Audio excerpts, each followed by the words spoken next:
You should all be able to see my screen, and this presentation is about release version 3.36. We tend to try to release monthly. Sometimes it slips a little bit, but we try to have a very agile, iterative attitude towards RM Unify, and we have some exciting releases in this particular one. So the agenda we're going to be talking about here is as follows. There are two main elements to this release. There is a change to the Windows 10 Azure Active Directory sign-in, and there is a major announcement regarding notifications. I'll also talk about some dates and comms relating to those two things. The second half of the presentation we'll be talking about what's coming soon, a little bit about the roadmap, a little bit about version 3.38, and also about the forthcoming seminar series which is happening over the next month or so. So let's crack on. Let's talk about release 3.36.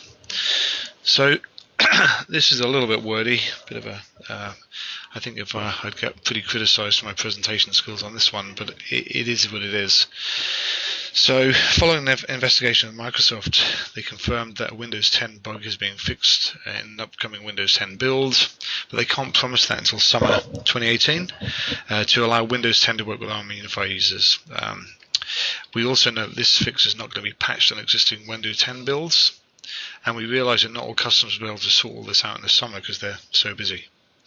So to help you leverage Azure Active Directory, if that's what you want to do, as soon as we can, we've had a workaround to unlock it, okay, for the sign-in to Windows 10 builds from 1709 onwards, and we're pleased to announce that in version 3.36 RM Unify release will unlock this capability for Azure AD accounts created by RM Unify. So what will happen is next week, and I'll talk about the dates next week, there will be a full tech article on this to guide you through it. In this presentation it's quite difficult to go through that because of the nature of things, and instead this article, which I'll point you to in a little while, will tell you exactly how that behaves. But we know that will unblock a bunch of frustration for you, so really pleased about that. So the second thing in release 3.36 is notifications, and some of you may have seen this little sketch up which we put out before, and this is really an insight into how we build things here at RM Unify. We talk to lots of customers, we ask them what they want, and then we sort of iterate things, and we put on what we think people want, and we gradually build it out. And in a second or two you'll see how this is actually now appearing live, but you can see that your feedback, for example, on various different things, this is how it sort of appears, and then the team of developers as you build that. So let's go to a live environment and see how this is working. So the first thing you'll see, and some of you should have seen this already in your live environments, is a little bell has appeared at the top here. If there are no current notifications, the bell will be white, and if a new notification arrives, the bell will go yellow, and we'll show that in just a second. So if I go to the management console, I'll see this notifications tool here, and we're just going to enter something in. So it could be, for example, to RM Unify. Okay, and what I'm going to do is I am going to put in a new tab. Bear with me a second, and we're going to go to RM Unify. Find the website. I'm going to copy that. Oops, and bear with me a second. Go into here. In here, welcome to RM Unify. Okay, I can then choose who I want to have it. In this case, I'm going to send it to everybody. I'll talk a bit more about that in a minute. Start and finish date, who it was published by. I hit publish, and it'll tell me it has been published. Okay, so that's gone. And you'll notice that it doesn't happen immediately. Okay, there is a delay in testing. It's always under 10 minutes. It's usually somewhere between about 5 and 7 minutes, and in a second or two we'll come back and I'll show you that. So this bell will not immediately flip into yellow as soon as I post that notification. Now, in my audit, I can see that that message I just now did was at the bottom here, so I do have an audit of all the messages that I've sent out. I can, if I want, dismiss them over here and turn them off. Okay, and if I want to, I can come onto it and have a look at it. I can't edit the notifications once they've gone. All I can do is delete them down here. In the message area, you can have a maximum of 300 characters. Now in this link area here, as you saw a second ago, I linked out to a Unify web page. I could also, if I want to, link out to a mail. So I could actually link out to mail also by changing the prefix here. When I put my link in, I didn't actually have to bother with the HTTPS thing as is described in the help here at the moment. I just dropped it in, and the UI sorted that out for me. Now, one thing on this, in this description here at the moment that you're seeing in our test environment, it says OR in here. Okay.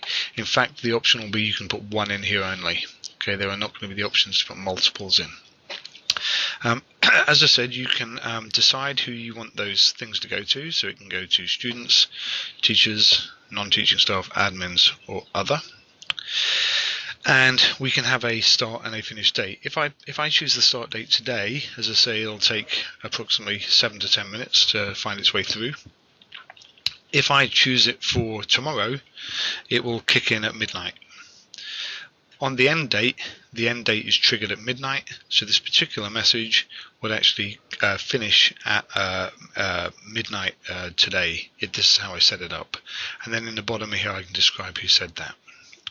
Now there is one other thing on here, which you can probably see over here, where it says allow publish to my child establishments. So there will be a facility that if you're in a local authority or a MAT and you want to push things down further, down to the child from the top level. So if you're in a root tenancy and you want to push everything down, you will be able to do that from the top level. So who can do this? Well, the only people who can do it are admins at the moment. Okay, and I'll talk a little bit more of that later actually. So admins can do this. So if you wanted some teachers to be able to do this, if you wanted to, for example, allow different people in your school to put different notifications out, you'd have to change them to an admin role to be able to have access to this. Okay, let's go and have a look at a user now and see if the time has elapsed enough for us to go and see if we can find that person. So let's go in, and I'm just going to go to see if we can find a student here in the same test environment. Okay, so I've just got to drop in my student. Bear with me a second.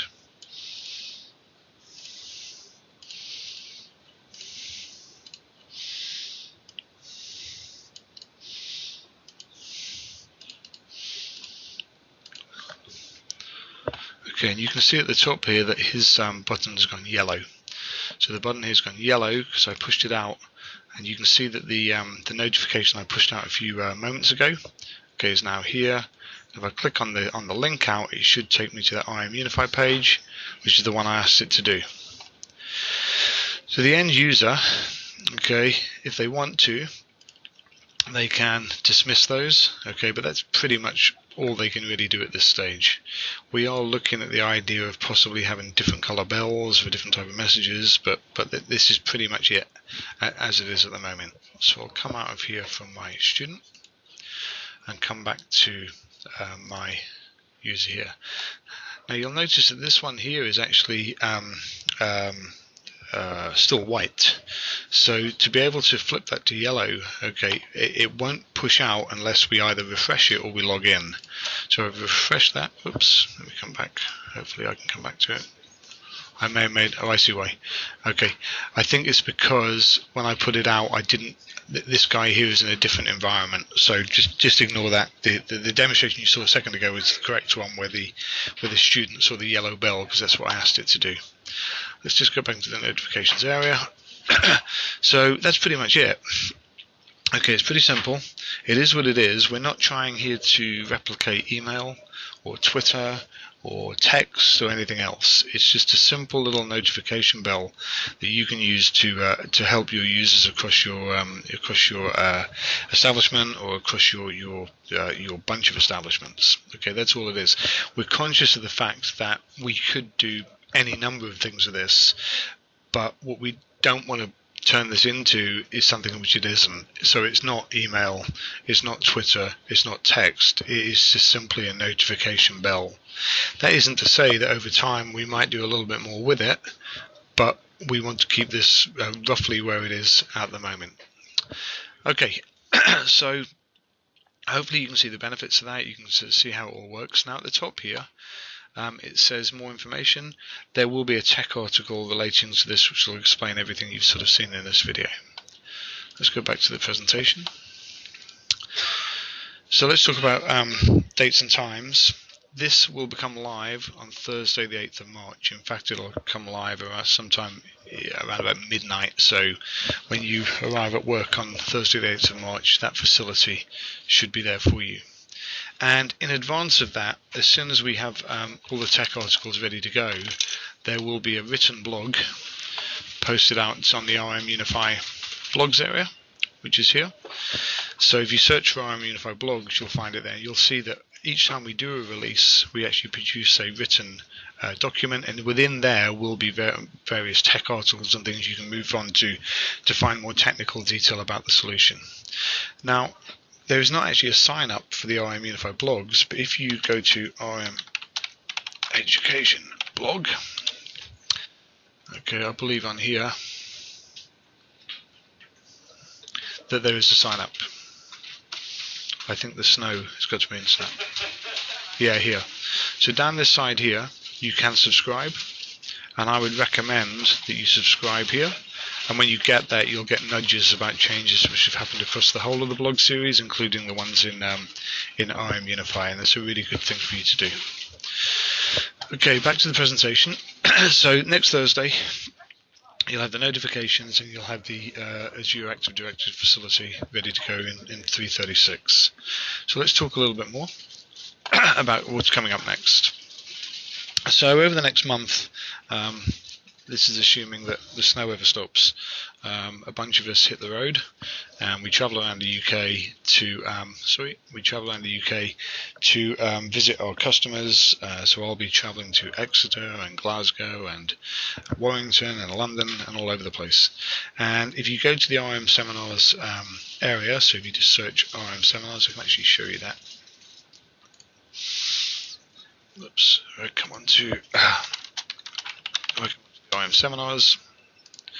You come to the events area, you'll see here, and it lists all the venues that you can attend. So the first one is next Monday in Birmingham, and then there's one in Stansted and Cardiff, and we run through. So if you did want to actually have sort of like a one-to-one conversation about RM Unify, and you wanted to discuss particularly what's happening at your school, or you really wanted to get into the back end of this thing and talk about it, then please come and see us. We really do value any sort of feedback that you can give us. Okay, next thing, the roadmap. The roadmap is, as I'm sure most of you know, is a public roadmap. Okay, and we try to tell customers as much as we can about what's going on.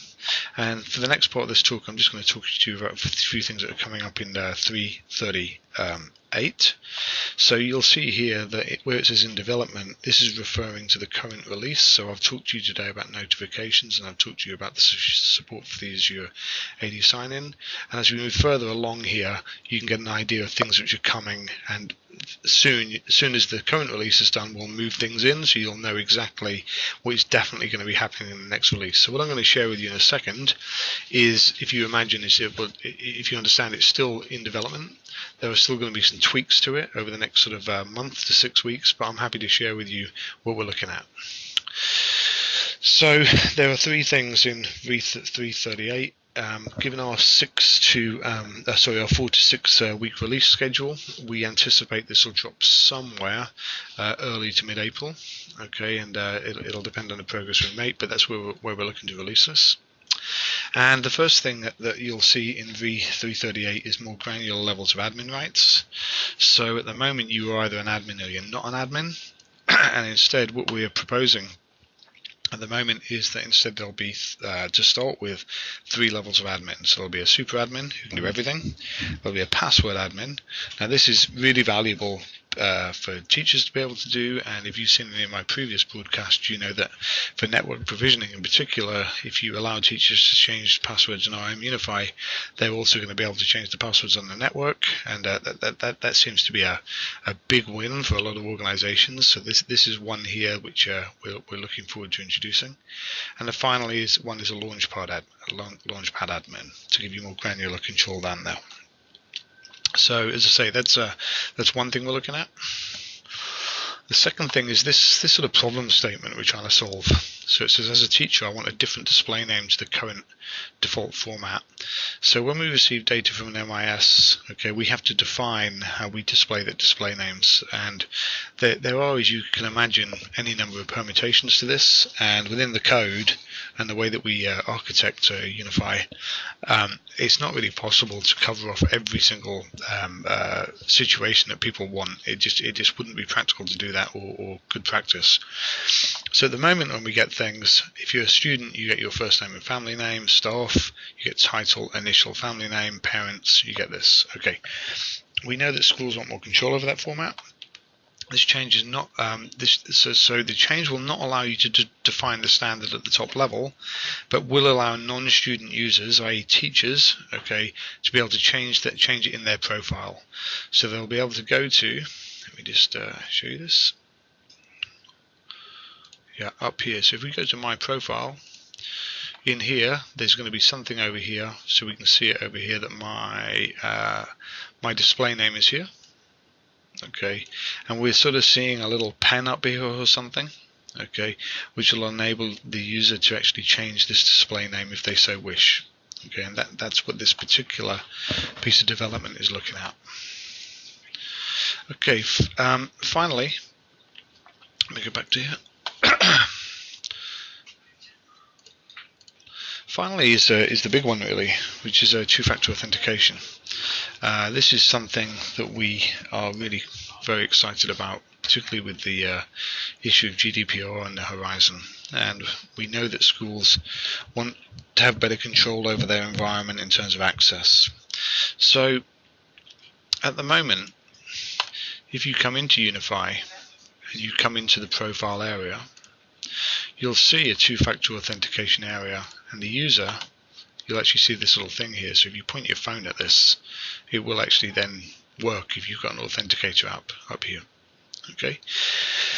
So all of the sort of back end of this solution has been built, and it was built for a particular customer. And what they wanted is they had a finance app, and they wanted their finance app to be in Unify, okay, to benefit from the identity management solution.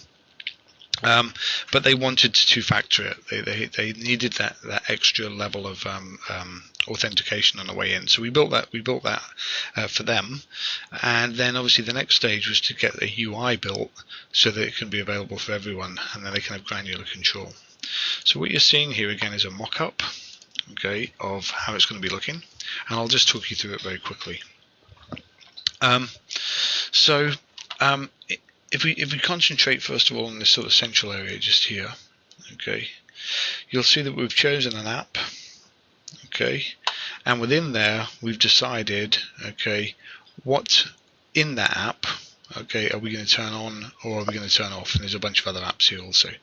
So we can either choose to have no two-factor authentication, we can make it optional, or we can make it required. And we can do that for any of our single sign-on apps.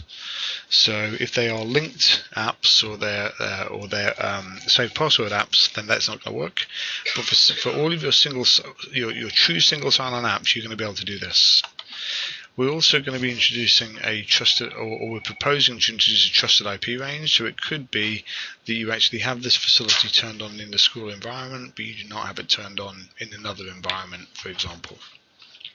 Okay, so what that really does enable you to do is to give you a really high level of control over who, not only, as you know in RM Unify, who can access your apps, but also particularly what they need to do to get in there.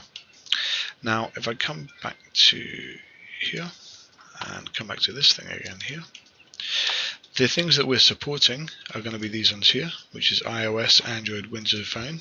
Okay, and there are a few other options as well that you can have a look at. So if you go in, you can check that out now.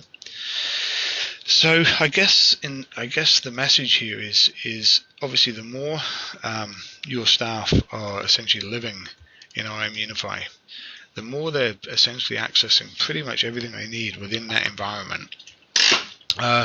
Then the more control you're going to have. The second they step out of it, the more difficult that is to manage. Now, we often get asked about, I've got an app provider and they're not in RM Unify. How do I get them in RM Unify? So the way that we do this is we ask the app provider, it's essentially a self-serve situation. And if we go to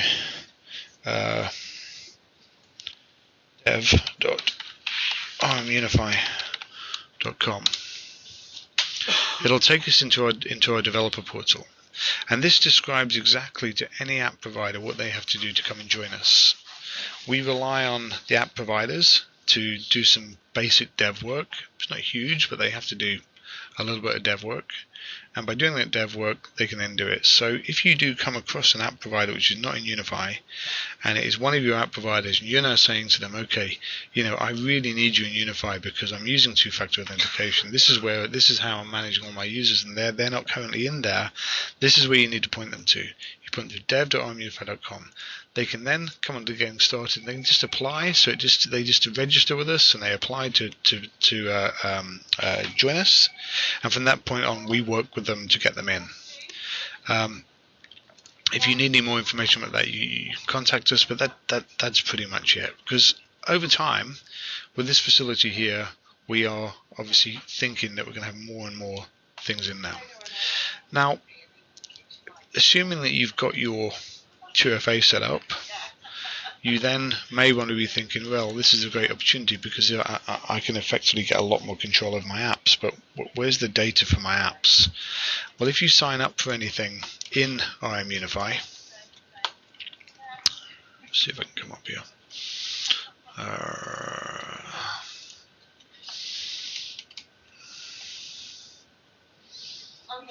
I'm not going to be able to show it just in here in a second. Let me show you so many different ways of doing this. If I come to Unify data, and you'll see you'll come to this tech article here, and in this tech article it describes how we treat all the data in all the different apps. And this is what I was trying to show you a second ago. When you sign up for an app, it actually describes what data we are sharing, but you may want to audit that. You may want to know, okay, well, I need a picture of all my apps and how this is how the data is being shared out, and what 2FA I want to put on it on each app or whatever. So at the bottom here you'll find a link, and it opens up a little spreadsheet, and on the spreadsheet, if I bring it over, what the spreadsheet does is it lists all the different apps, and it tells you exactly what data is being shared from that particular app. So at the moment, it requires a little bit of effort from your part, and this is something we're looking at maybe bringing into the entire UI. But effectively, you know what apps you have in Unify, and therefore you know which data is going to be shared out. Okay, because it's described here. At the same time, you will also now have the ability to employ the two-factor authentication onto some of those apps, and we think the combination of that is going to give you a real chance to in your cloud environment and also in your network environment to get that control over your users that you are going to be increasingly demanded to do. So that's been about it really. That's sort of half an hour. That's a sort of whistle-stop tour. Are there any particular questions from today?